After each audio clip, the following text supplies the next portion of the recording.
ভাই ও বোনেরা, কখনো কি শুনেছেন এমন মৃত্যুর কথা যেখানে মৃত্যু মানে যেন এক জয়, এক সম্মান? আজ আমি আপনাদেরকে এমন এক বান্দার মৃত্যুর গল্প বলবো, যেটা শুধু মৃত্যু নয়, বরং ছিল একটি নসিহা, একটি শিক্ষা এবং একটি দাওয়াত। এই ভিডিওটি আপনি যদি মনোযোগ দিয়ে শুনুন, শেষ পর্যন্ত দেখেন, তাহলে হয়তো আপনার জীবনও বদলে যেতে পারে ইনশাআল্লাহ।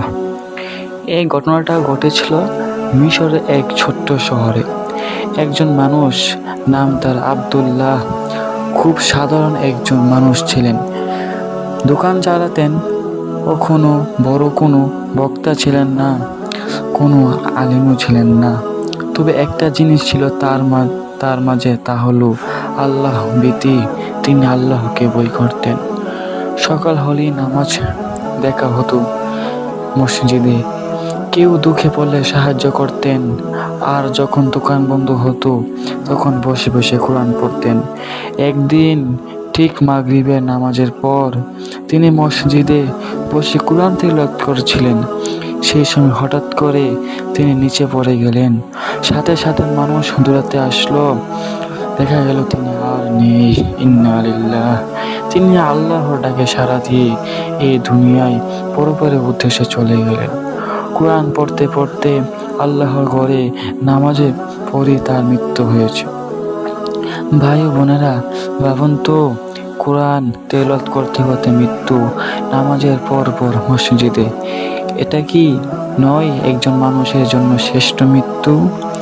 আল্লাহ সুবহানাহু ওয়া তাআলা বলেন, যেমন ভাবে তুমি জীবন যাপন করবে, ঠিক তেমন ভাবেই তোমার মৃত্যু হবে। রাসূল সাল্লাল্লাহু আলাইহি ওয়াসাল্লাম বলেছেন, যে ব্যক্তি কোনো কাজ অভ্যস্ত, তাকে আল্লাহ সেই অবস্থাতে মৃত্যু দান করেন।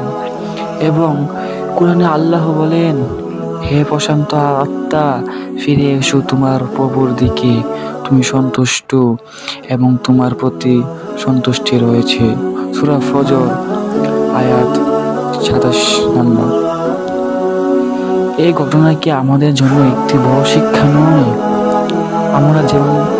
আমরা যেমন ভাবে জীবন কাটাচ্ছি, তেমন ভাবে মৃত্যু আমাদের কাছে আসবে। আজ চিন্তা করুন, যদি আজ মৃত্যুর ডাক আসে, আমি কি প্রস্তুত? আপনি কি প্রস্তুত?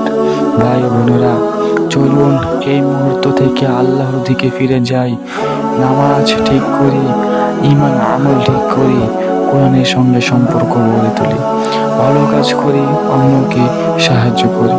কারণ জানি না কখন আসবে সেই ক্ষণ, যখন হয়তো আমাদের জন্য সবাই বলবে, কি সুন্দর মৃত্যু তার।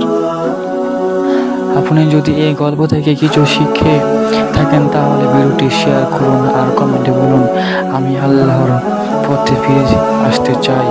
চ্যানেলটি সাবস্ক্রাইব করুন। নূরের দিশা, আল্লাহর পথে আলোর খোঁজ, একটি পথ। পরবর্তী ভিডিওতে দেখা হবে ইনশাআল্লাহ।